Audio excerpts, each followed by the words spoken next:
Hello, hello, Chicago.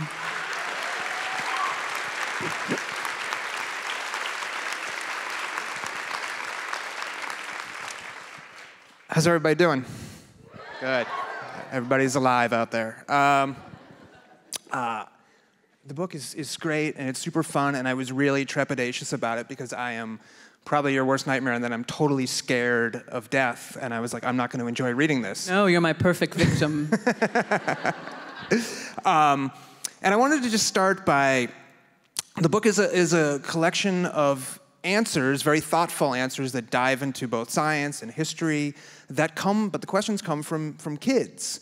And there's questions that many of us might have thought about before. One of them, for example, is what happens when cemeteries are full? But there's also ones that only kids, I feel like, would ask, which is like, what happens if I die right after I've eaten a bag of popcorn and I then get cremated? Like, only a child's gonna ask that.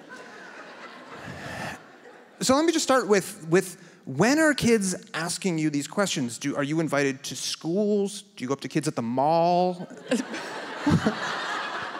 Yes, they're all from when I went up to children at the mall. I'm like, hello, Sonny, I'm a mortician.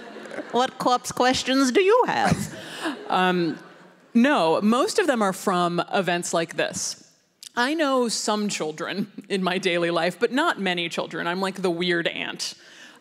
So I sometimes do events like this, or I do a lot of events like this, and sometimes people bring their children. And usually if people bring their children, they're going to be parents who are very open to this kind of discussion with their children already, and the children know that it's safe to have these questions. And if they have questions, the parents will even say, you know, hey, Jimmy, or Michaela, or whatever children are named now, you know, ask your question. And the title of the book, Will My Cat Eat My Eyeballs, actually comes from an event that I did in Australia. And a young boy, probably 11 or 12, raises his hands, asks that question, and immediately a light bulb just went off in my head that it's just such a brilliant way to ask that, because a lot of people in this room are sort of wondering in a more dark, existential way what will happen if they die alone and no one finds their body and they have these cats and what does that mean and what's the facts? But here you have this 12-year-old who's like, hey, well, my cat, if I die, will they just start eating my eyeballs? And that's almost even for adults, that's a friendlier, more accessible way into that question. And that was kind of the premise of the book, is can we go back to these very pure questions that don't necessarily have all of the layers of adulthood that most questions about death have. So I feel like it would be wrong to answer that particular question in this forum because people should buy the book and look at it. I mean, spoiler, yes. Oh, there you go. There you go. You know, there's but I thought it was more in there. They wouldn't go right for the eyeballs first. They'd eat the softer parts of your body. Exactly. Yeah, you know. So well, I've asked my cat. Yeah, exactly. I talked to my cat about that. Talk to your cat about these issues. It's very important. So the answer is that your cat doesn't want to eat you, that your cat wants its food. But if you have not been found for several days after you die, they're going to do what they have to do, which I sort of admire as a trait and relate to. So they will come to your body and they go for more exposed parts, your lips, you know, around your nose, your eyelids. They may eventually get to your eyeballs, but really they want the soft flesh, easily accessible flesh around your face. So reading the book, I kind of felt like cats were getting the revenge because you also mention that people in Europe hundreds of years ago used to put cats in the walls. Yes. Like potentially living cats. So it was almost like a witchcraft thing. Like if you sealed cats up in the wall, it would protect you from witchcraft. But they had a lot of things that they thought would prevent you from witchcraft. And none of them did. None of them. Well, you know, there was no witchcraft either. That's right. So That's right. That was actually what my... That's right. Yeah. You know, there was people who practiced sort of more practical magic and things, but the idea of a large-scale witchcraft conspiracy of the late Middle Ages. Sure. So no reason to store the cats in the wall, and then they would later get revenge by eating your eyeballs. I mean, maybe cats deserve it, you know. Yeah. And people say like, oh, because did my microphone go out? It did. Okay. I was like, did it just get quiet? Am I back? I'm just gonna talk. Oh, yes. Yeah. There I am. Hi. I can talk loud. I can do it like this, but I don't have to. The dogs will also eat you, but allegedly, or from my understanding from the research, it's much more because they are very anxious and they want to. Why is that funny? They're anxious. They're sad. Well, they're worried about their owner. They're worried about their owner. Whereas cats don't. Don't care. And someone was like, oh, that's evidence that, you know, dogs rule and cats drool. And I don't agree. I think that the cats, again, are doing what they have to do. They're not emotionally caught up in attachment issues. They're just like, that's the kind of independent woman I would want to be. So I appreciate cats' behavior around your dead body. So here's another a question that I loved, which is, when you die, why do you turn many colors? And what I didn't realize is you really turn every color. You do. And I think when I first started working in a crematory when I was about 23 years old, I knew that people, when they decompose, they turn colors, but I didn't understand the vividness of the colors, the vividness of the aquamarine color that your lower stomach will turn as the bacteria are chomping away on your insides and they're farting inside of you, because that's what bacteria do. Is they eat you, they excrete and fart, and you bloat up, and you call them bacteria farts. I call them bacteria farts because that is scientifically what they are. And they turn this, your stomach just turns this glorious aquamarine color, just absolutely gorgeous, like a Grecian sea on a like calm day. So you've seen this? Oh yeah, well yeah. You've seen all the colors. I've seen all the colors, yes. Yeah, okay. And sometimes that aquamarine color is mixed with an orange that's far brighter than you would think, and they actually go together really nicely. Like it's a scheme you might choose in a decorating thing for your home.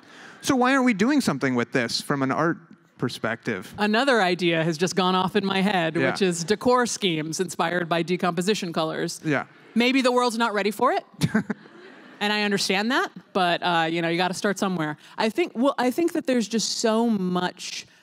We perceive the body as being dead, and the person, you yourself, are in fact dead, but there's so much happening inside of that shell with bacteria, with you know, the decomposition, with the blood vessels decomposing and blood being released and staining the body, and there's just so many things happening that cause slowly changes to happen on the outside. But what I will say is that it's important to note that this doesn't happen immediately.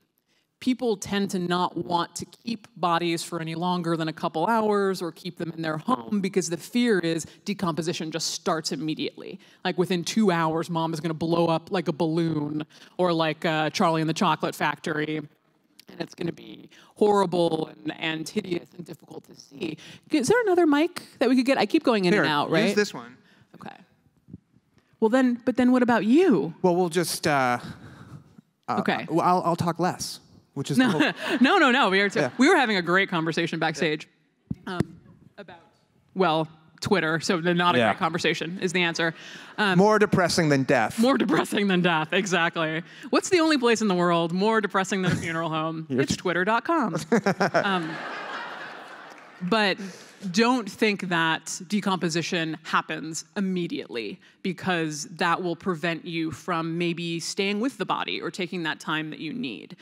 Decomposition is starting to happen immediately after someone dies, but it's a very slow process that will take several days, or honestly, probably about a week to get to these strong color combinations that we're talking about here. So kind of on the same topic, I often joke with my wife. I say, when I die, I'd like to just be thrown out with the trash and hopefully die on your trash day.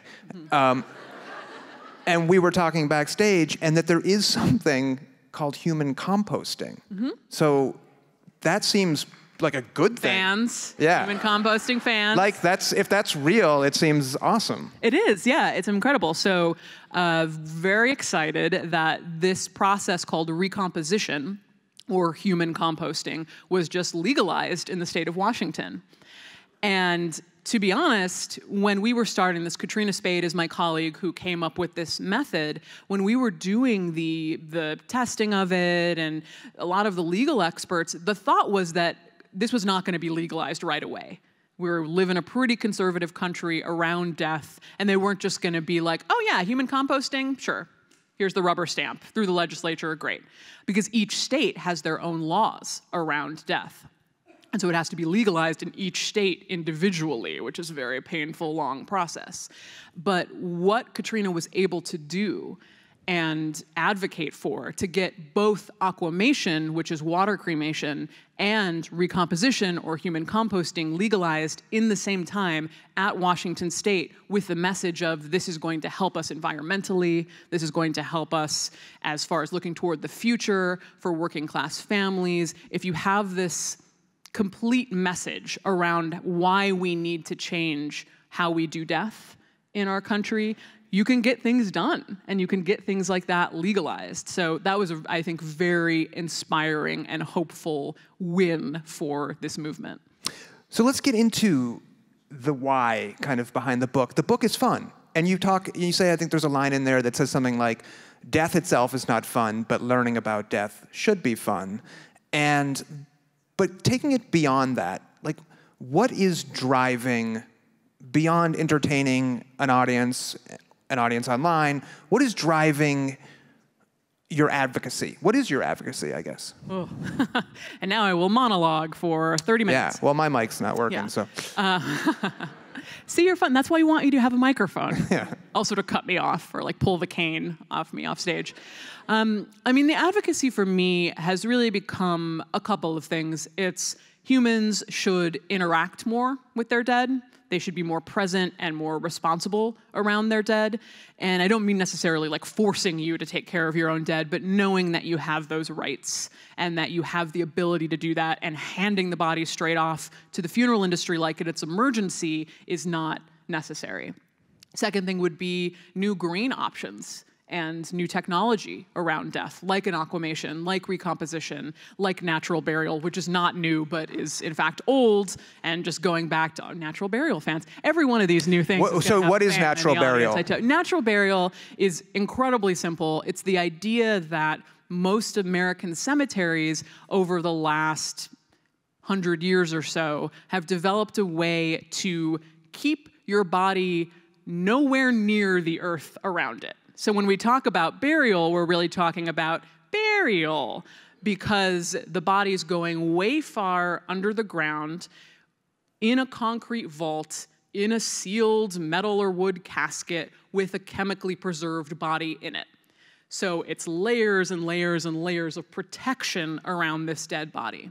Whereas natural burial, for me personally, it's what Jewish people, what Muslim people have been doing the whole time, which is just a shallow hole in the ground, usually about 3 or 4 feet deep, where all the rich decomposition soil is, and the fungi and the bacteria and the things that decompose you. And the body in a simple, unbleached cotton shroud, and allowing your body to decompose quickly and efficiently and really go back to the earth where we came from. So for me, it's really an explicit statement of I accept and celebrate the idea of my decomposition. I think of myself as a creature of the world that's made of organic material, and I want to become organic material again when I die. So it's a really different mental way to think about what is done with your body, whether you want to highly preserve it and highly protect it, or if you're like, tear me up, bacteria, tear me up, fungi, I'm ready to go back into the earth. And so promoting those things, and also just a general cultural engagement with death, which is a lot of what this book is about. And we talk about death denial. Academics don't like it when you talk about death denial because, oh, denial isn't really what's going on, and some people don't have the privilege to deny death, and that's all entirely true.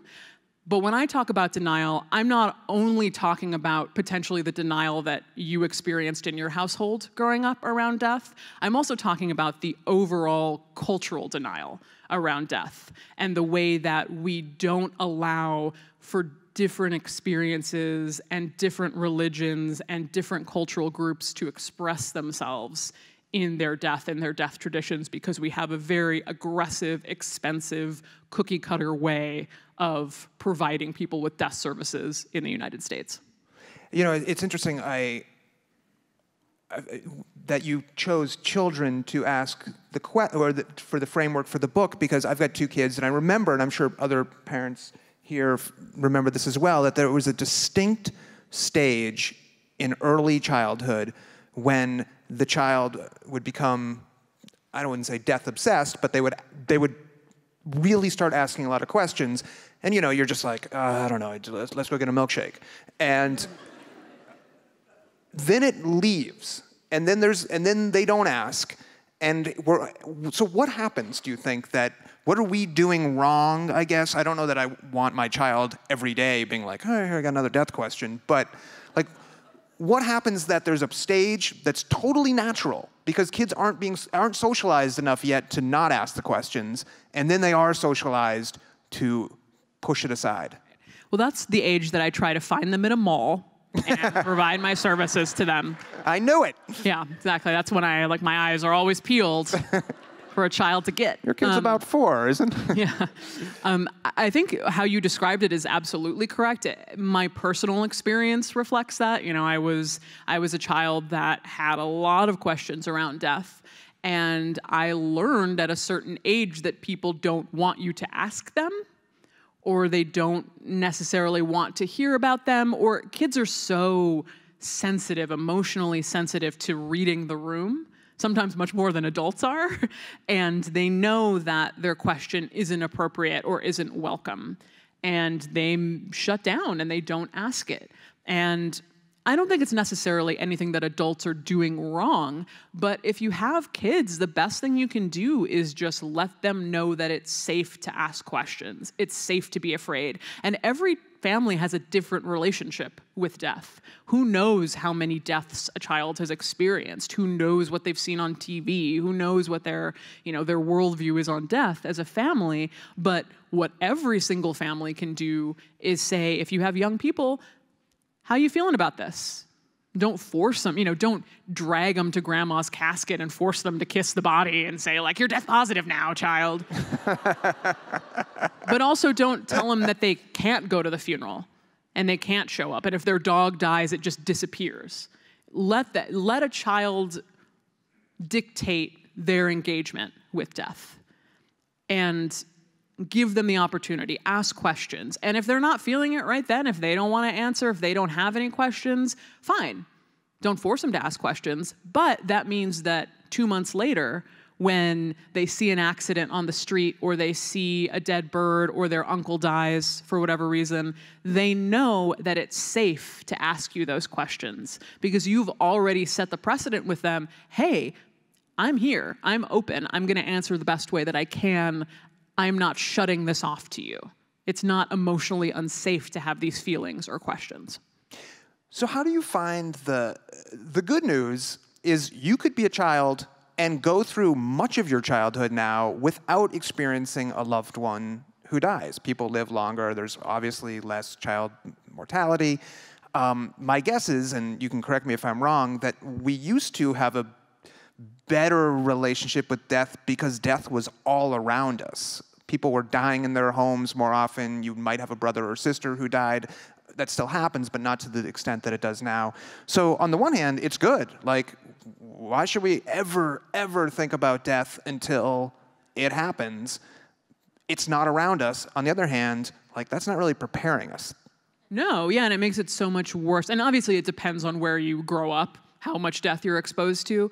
But if you live in the suburb somewhere and no one you know has ever died, I've encountered all sorts of people who haven't been to a funeral in their 40s or 50s. And it just has not been a part of their life at all. Or distant people have died and they wouldn't go to a funeral because you're not going to go to a funeral. That's weird. So they just never experience it.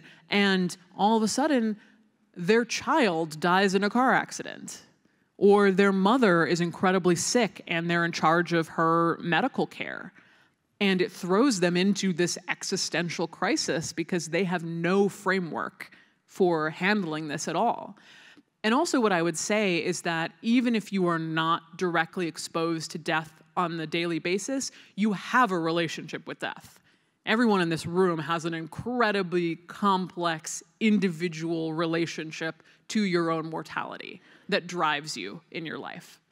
And I would argue that whatever you're doing right now, you are doing because you have a little Grim Reaper on your shoulder. I say the Grim Reaper has his hand up all our butts, puppeting us around. Because, okay, what are you doing? Are you having children? Are you an architect building a building? Are you trying to build a career? Are you trying to build an advocacy? No matter what it is you are doing, making art, you're doing it because you know that you only have a certain amount of time on this earth to create and to make something and to leave a legacy. And that's what death does to us, which I actually think can be seen as a positive, to have that pressure on us to move us forward. Because if I told you all in this room, like, look under your seats, Oprah style, like, surprise, you have, 500 more years to live. Yep. Like, you get immortality, you get immortality. If I gave you that, that would radically change how you're living your lives, right? That would change what projects you're working really hard on and how much you're trying to get your kid into that college and, how much you're trying to achieve something, because all of a sudden, hey, I got as long as I want. I don't need to do any of this.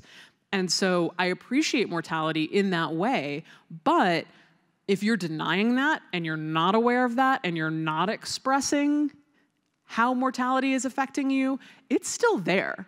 It doesn't go away. It just subconsciously affects you in probably negative ways, which is why so many people, I think, come to this movement or come to this information. I'm really depressed. I'm really anxious. I have these flashes of fears of death, and I don't know why. And it's because it's lurking under there. It just has no way to express itself. So you brought up the story of the hypothetical person in the suburbs who had never encountered death, and then, they have a tragedy in their family. How do you then distinguish between the death that we all would, I guess, hope awaits us, which is we're old, we're surrounded by loved ones, and we get run over by a bus, versus the untimely death? Are we surrounded by our loved ones when we're run over by the bus? Okay. They're running us over. Yeah. That old, yeah. Tale as old as time. But the I'm 95. I've lived a good life. I showed up to these interviews because I knew I was going to die at some point, and now it's here. Right. Versus, I walk out today, and something happens. Something happens. Yeah. Thinking about the good death, or the concept of just the good death, is complicated in a way, because something that I hear is you shouldn't be promoting the good death because not everyone can achieve the good death. And it almost sets this precedent of, I think of it like an Instagram influencer who is like, this is the good death. It's amazing. It's like an Instagram tummy tea or something. Like, if you want flat abs, you'll get the good death. Gotta have it. Oh, you didn't have it? You failed. You had a bad death. Bad. That's the future of Instagram. Yeah, exactly. That's influence. That's my today. Pivot to full corpse influencing. But the way that I think of it is, like, especially right now in this political climate, in this world, we're inundated with bad deaths, and we know that people have bad deaths. That's not new information to us, or God, Lord, it shouldn't be that so many people are dying bad deaths. But that can't stop us from pushing for everyone to have a good death, from still having that being the goal. And everything, that can mean everything from educating people about their rights around death, helping low-income families make sure that they have the money and the resources to provide them something that's right for them and their family, making sure that there are people educated in every community who can be that person. And everybody in this room, if you're interested enough to be here today, surprise, you might already be that person in your community who has that information. When someone dies that you know, you can step in and say to their immediate family, hey, I know, I don't want to step out of line here, but I know these laws. I know how to talk to a funeral home. I know how to get you what you want to get and where there's money available to you, and just all of these things.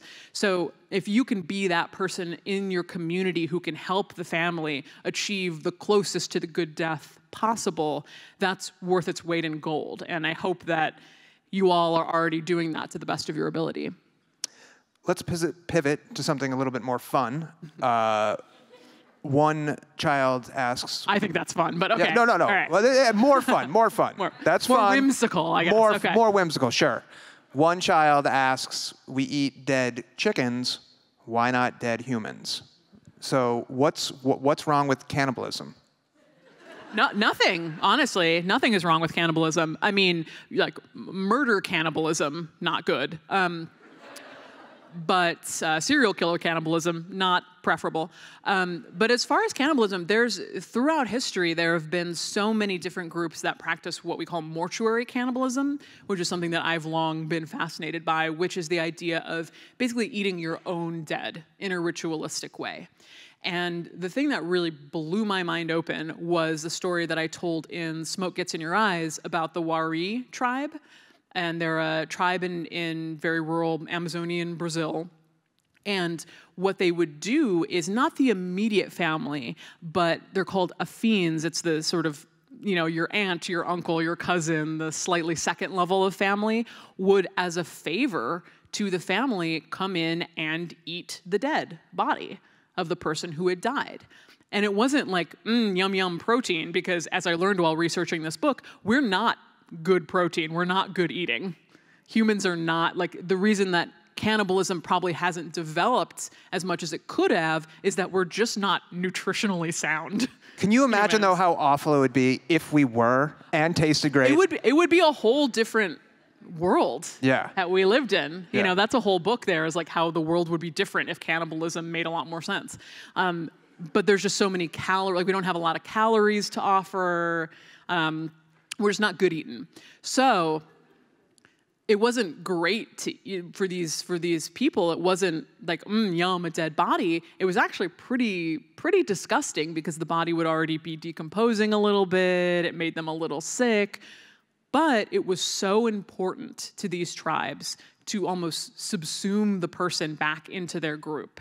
And the person who died, they would also tear down the house that they lived in because it meant that the family now had to count on the community. It was almost forcing the person to depend on the community around them after someone dies, which is a beautiful thing when you compare it to how lonely death can be in our culture for a lot of people. Your husband dies, you get 3 days off of work. People ask how you are, and then a month later, everyone doesn't really want to talk to you about it because they don't want to remind you that he died by asking. Like, it's not you. Oh, you're right, I forgot that my husband died. How terrible of you to ask. Now I remembered. That's sad. But would it be better if it was you get 3 days off and you can eat your husband? Yeah. I question whether we're ready for that as a culture. But there is something radical in that, the idea that, okay, now we're throwing you back in to be completely dependent on the community, and the community has to rally around you to the point that they're literally eating your husband to bring you and him back into the community. And the reasons for that completely changed my idea about what cannibalism is and why it was done. And there are many cultures that practiced mortuary cannibalism, and usually it was colonized out in some way. But I think that, I don't know, I think it's taboo for many reasons, but I think that it's underappreciated as a death ritual and something that was very valid for many people. Where are we on the scale of healthy attitudes toward about death? Are there cultures, I just hope there's at least one culture that has a less healthy attitude toward death than us? Oh, absolutely not. Okay. No, unfortunately, no. We're truly the worst. But it also, you know, for me, because I am a member of this culture, because I work in the funeral industry in this culture, when I travel around the world or I look at other death cultures, it's not up to me to go into another culture and be like, oh, this is bad, it's weird. Yeah. I don't like this, it's creepy. That's not a good look. But I can speak about my own culture. And fortunately, we pretty much are the worst. So that's helpful for me when speaking about it. But I think what we've really come to a place, putting labels on it like bad or worst is not super helpful, but we are certainly it's an unprecedented situation. The idea of funerals costing so much for everyone. Funerals have always cost a lot of money, but the degree to which they are charged in the United States, the degree to which we preserve the body and we distance ourselves from the body and the care of the body, the degree to which we stigmatize mourning and long-term grief and mourning, I don't think you see it really you see it in other Western cultures, but nowhere to the degree that you see it in the United States. So last question from me, and then we'll get to questions from the audience, which is what is your funeral home doing then to combat these things, to reduce costs, to make people feel more comfortable? Often, I'm sure you're not with people years before they die, but at the moment that they need you, what can you do? I think the number one thing is letting them know that nothing is off limits, in the sense of no question they have, almost like the same way that you should let your children know that you're going to be honest with them no matter what. We try and let the people who come into our funeral home know that no matter what, if they have a question about the nitty-gritty details of a cremation, we'll tell them that. If they have questions about the nitty-gritty of the prices and why we are charging them the $895 for a cremation, we will absolutely be completely transparent and tell them. We also want to get them involved, and that means completely different things for different people. That may mean something called a delayed removal, which is just, your mom dies at home, great, call us when you're ready. We'll help you, tell you how to do some things that you might want to close her eyes or close her mouth, but it's not an emergency. We don't have to pick her up right then. You can call us 3 hours from now, you can call us a day from now, whatever time makes you comfortable and you reach a moment with your family. Okay, Dad's getting stiff here. He really feels gone. Something feels different. Something has shifted. Something has changed. We're going to call the funeral home now. Great. At that point, we'll step in. We want you to come witness the cremation. We want you to come help dress the body or put makeup on Mom or put makeup on your sister or cut a piece of hair.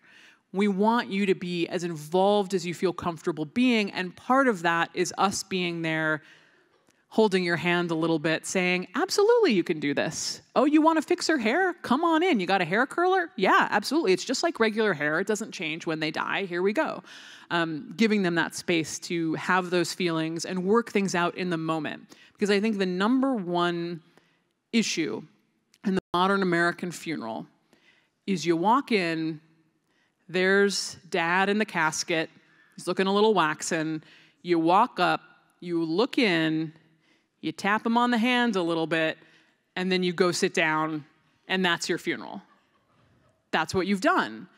You haven't experienced anything. There's been no ritual. There's been no transition. Nothing has gone from point A to point B. And if you're a family member, you essentially have to perform for other people.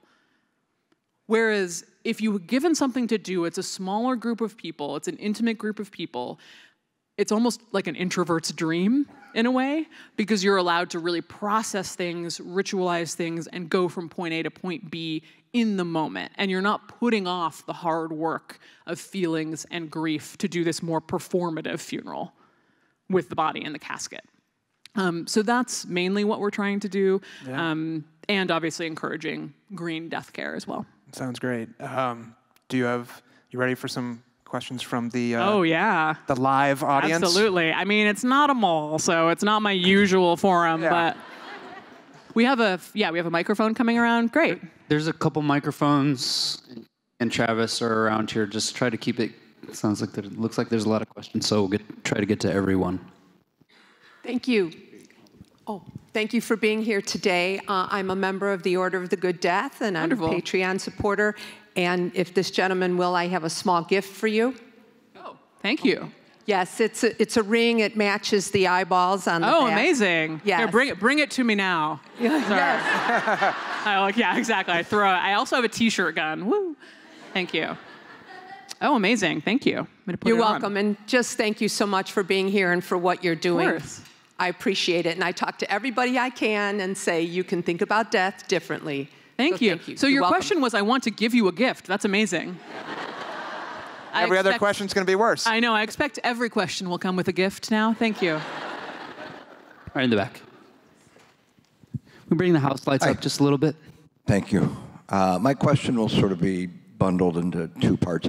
One, you did make some reference regarding the Jews and the Muslim. I happen to be Jewish, and so a lot of what you've talked about, I mean, has been something that's resonated for me for a long time in terms of simplicity. So one part of my question is, do you think that the funeral industry as we know it in this country was largely driven by, shall we say, a Christian culture, or more because of America is sort of the classic unbridled capitalism?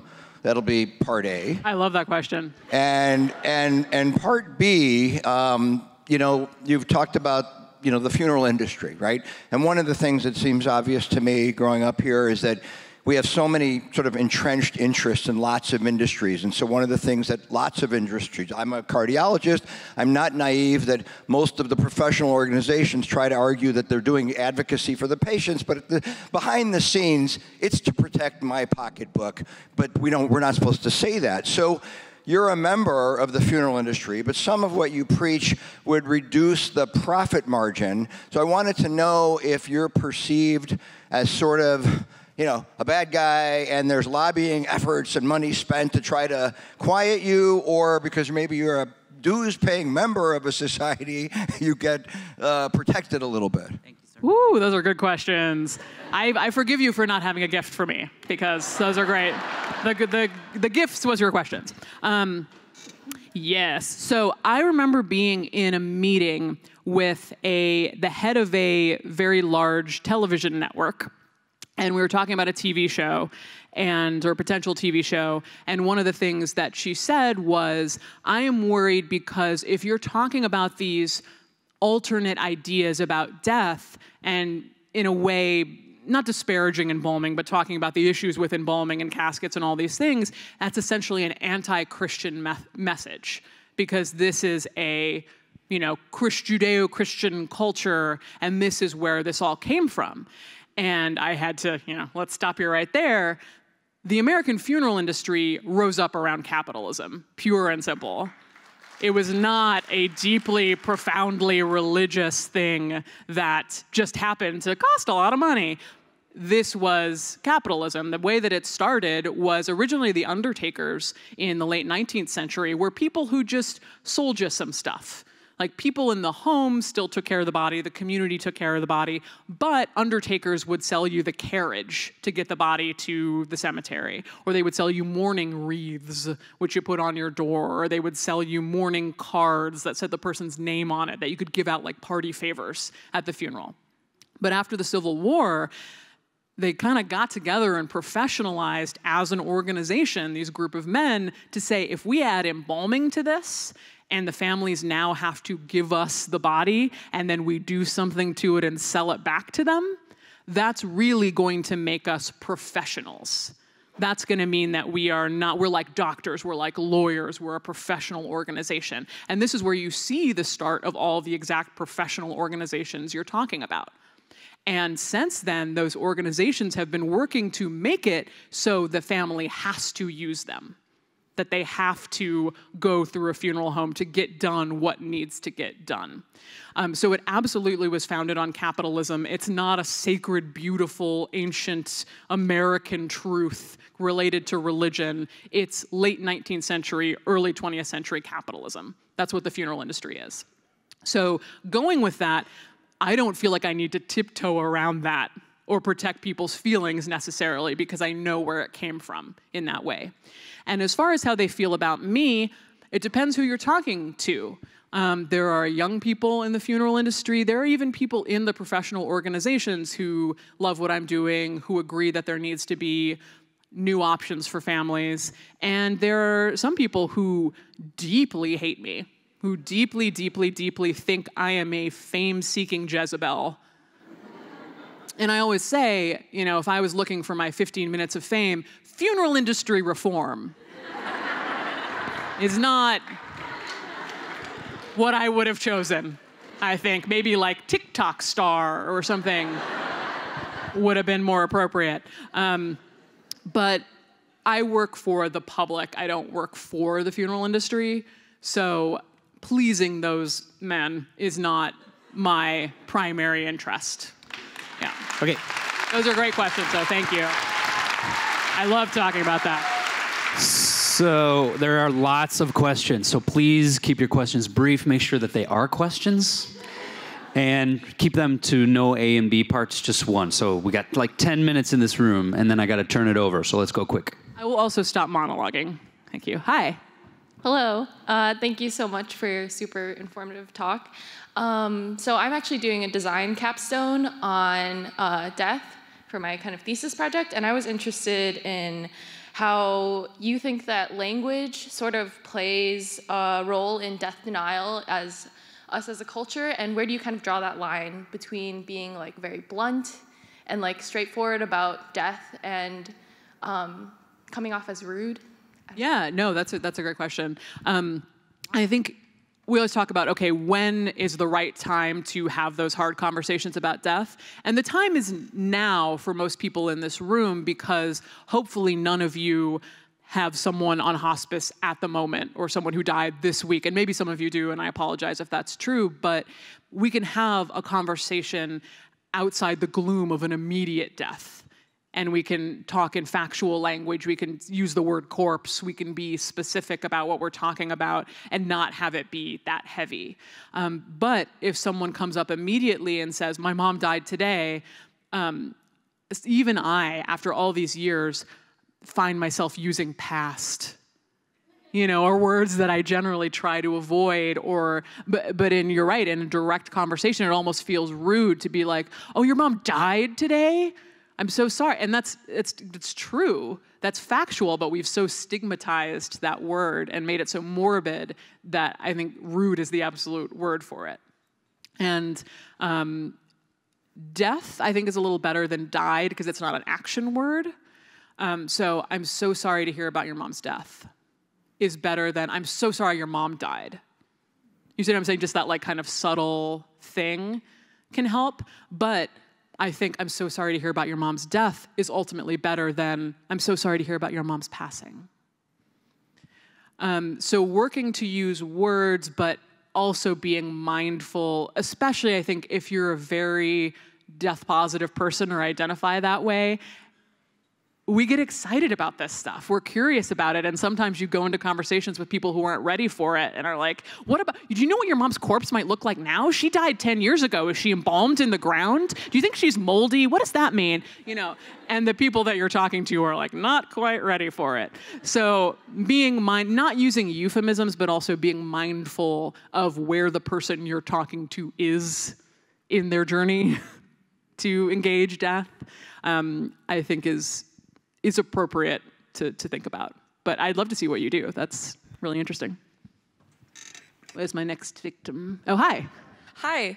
I just want to thank you for being so informative. What you've done has given me the idea that I would also like to make a difference in the death industry once I do attend mortuary science school. So my question is for you. I work at the first company in Minnesota that started doing alkaline hydrolysis. Woo. And I was just curious, how slow is that progression so far for more green options so far moving across the country? Because, you know, everything pretty much starts on the West Coast, but trickling over to the Midwest has been pretty slow.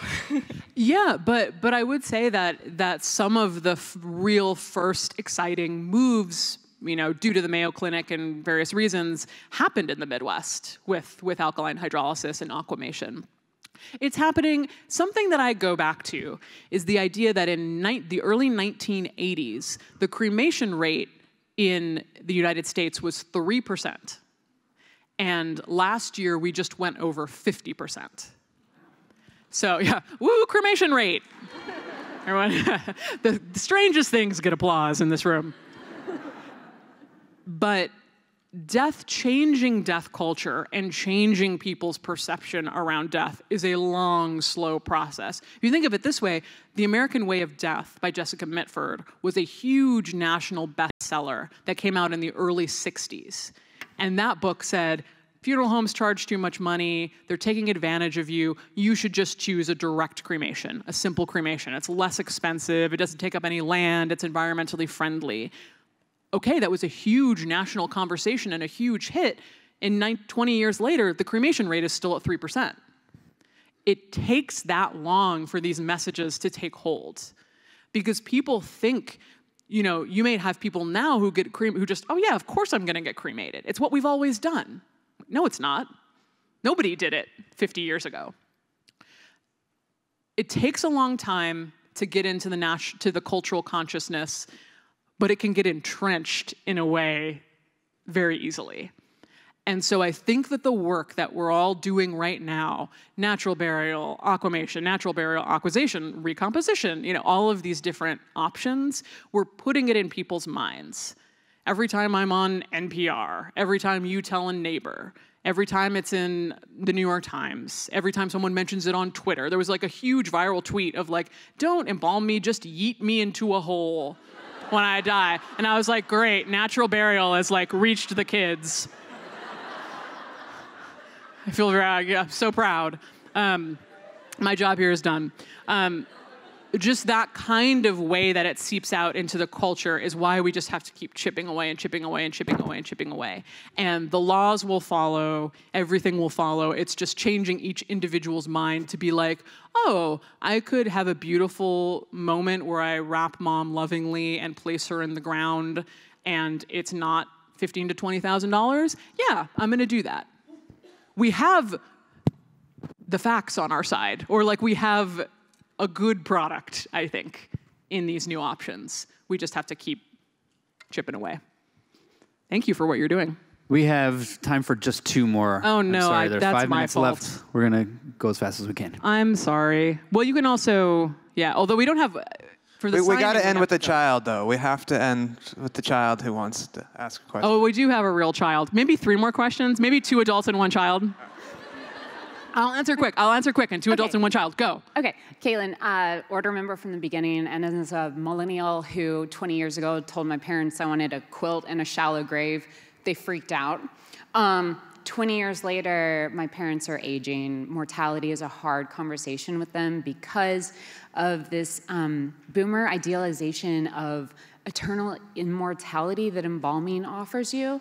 So my question for you is, what is a good way to bridge that generation gap between what millennials and Zoomers value and that boomer concept of this is going to last forever? Yeah, from the yeeting into a hole that Zoomers value to, I mean, if somebody, the real people who are really dying now, yes, it's starting to be the boomers, but it's also like the end of the greatest generation. So people who are, you know, in their 80s and 90s, you might not be able to convince them not to have a church service and to embalm. And it's not necessarily, I think, our job to do that. You know, we can have that conversation and be open and explain what it means. But if your mom went to church her whole life and having a big church service with an embalmed body is deeply comforting to her, by all means, give her that. You know, we're not the like death police. You know, it's not like it may be sort of a political and a statement act for you to say, this is what I'm doing with my body. But if your parents, more than anything, it's about letting people decide what really makes them feel a little better about death. Like, is it the simplicity and inexpensiveness of cremation? Is it the fact that their whole church group and family is coming with pies to the viewing? If that brings them joy, let them do it.